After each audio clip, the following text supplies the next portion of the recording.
अब आप बताइए कि राम हम लोगों को लाया है कि राम को हम लाएंगे?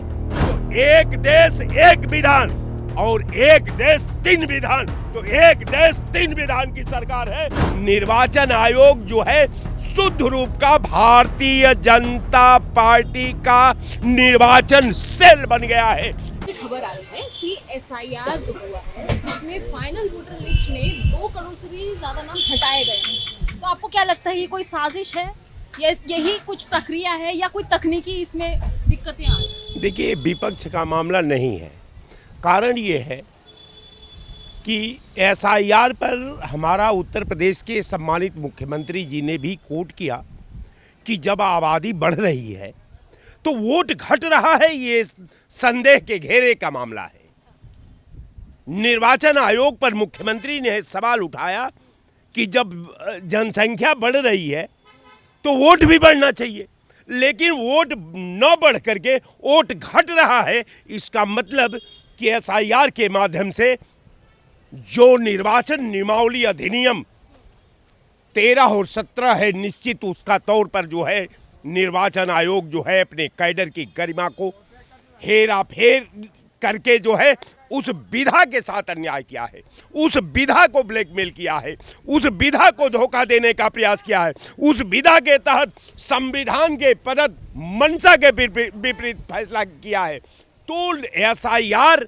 निश्चित तौर पर भारत की आत्मा, भारत में जो भारत के नागरिकों का मौलिक अधिकार है, संवैधानिक जो अधिकार है, जो जिस अधिकार को लेकर के मानव अपनी पूरी जिंदगी का अतीत से लेकर के भविष्य तक का निर्माण करता है, अपने पीढ़ी दर पीढ़ी अपने कालखंड को सुजोता है, उस कालखंड को भेदने के लिए, संविधान के पीठ में छुरा भोंकने के लिए, संविधान की मर्यादा को तार तार करने के लिए, आम जनता को संवैधानिक अधिकार से वंचित करने के लिए ये निर्वाचन आयोग कटिबद्ध हो चुका है।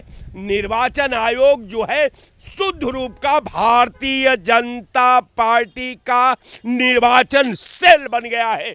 ये निर्वाचन आयोग नहीं है। अगर जो इसको आयोग मानता है वो सार्थक उसकी सोच नहीं हो सकती, वो विधा से प्रेरित उसकी सोच नहीं हो सकती, लोकतंत्र से की आवाज़ नहीं हो सकती। तो मेरे जैसा आदमी का मानना है कि जो भारत चुनाव आयोग है ये भारतीय जनता पार्टी का निर्वाचन कमेटी बन करके रह गई है। ये निर्वाचन कमेटी है भारतीय जनता पार्टी का। आयोग तो जिस दिन ये आकर बैठ गया उसी दिन आयोग के कैडर की गरिमा को खत्म कर दिया गया। केवल आयोग के नाम पर निर्वाचन आयोग, भाजपा का जो सेल है वो निर्वाचन आयोग चला रहा है। कारण ये है कि निर्वाचन आयोग के फैसले को भाजपा के प्रवक्ता पहले डिबेट पर ला करके रख देते हैं, इसके बाद निर्वाचन आयोग का वक्तव्य जारी होता है। और तमाम ऐसे डिबेट हैं जो निर्वाचन आयोग के डाटा को पहले भाजपा घोषित करती है, इसके बाद आयोग घोषित करता है। इसलिए मैं कहता हूं कि ये निर्वाचन आयोग भाजपा का निर्वाचन कमेटी है, निर्वाचन सेल है। इस निर्वाचन सेल से तो यही उम्मीद की जा सकती है जो 2 करोड़ लोगों का जो उसके मौलिक अधिकार वर्तमान संविधान के प्रदत्त अधिकार के रूप में मिला है, वो जो है लोकतंत्र का हरण का एक जीता जागता प्रमाण है। मैं आपके चैनल पर इतना जरूर कह सकता हूं कि भारतीय जनता पार्टी और निर्वाचन आयोग वर्तमान संविधान की मंशा पर, निर्वाचन आयोग के नियमावली पर, आम आदमी के अधिकारों पर भेदभाव करके डाका डाल रही है।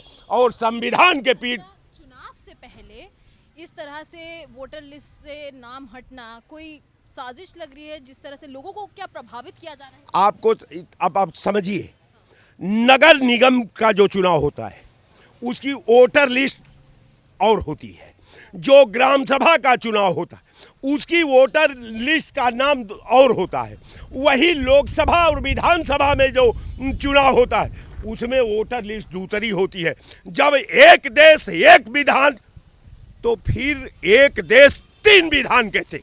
ये आप ही का, तो ये तो भाजपा का है कि एक देश एक विधान। तो पार्लियामेंट में दूसरी वोटर लिस्ट, ग्राम सभा में दूसरी वोटर लिस्ट, नगर निगम में तीसरी वोटर लिस्ट। तो एक देश एक विधान और एक देश तीन विधान। तो एक देश तीन विधान की सरकार है। इसलिए हमारा सवाल है कि ये लोकतंत्र पर हमला कर रही है, आम जनता का मौलिक अधिकार। क्या वजह हो सकती है, क्या वजह हो सकती है? केवल सत्ता को केन प्राकेण जो है अवैध रूप से कब्जा करना। जिस तरह रावण ने गेरुआ पहन करके सीता का हरण कर लिया था, उसी तरह भाजपा की सरकार ने गेरुआ पहन करके, राम का नारा दे करके, राम को आलू भंडा की तरह बेच करके, राम को ला करके। अब आप बताइए कि राम हम लोगों को लाया है कि राम को हम लाएंगे? ईश्वर हमको लाया है। एक आदमी बता दे, कोई पागल अगर न हो तो उसे पूछा जाए कि भगवान हमको लाया है कि हम भगवान को लाया है। ये तो वो पागल है कि ये राम को लाए हैं, इनको राम नहीं लाए हैं। तो यही इनका धर्म है। तो जैसा कि आपने देखा कि एसआईआर के प्रक्रिया में जो 2 करोड़ लोगों का नाम हटाया गया है, इस पर लोगों ने क्या कुछ कहा, आपकी क्या राय है कमेंट सेक्शन पे जरूर बताएं। वीडियो को लाइक करें, शेयर करें, चैनल को सब्सक्राइब करना ना भूलें।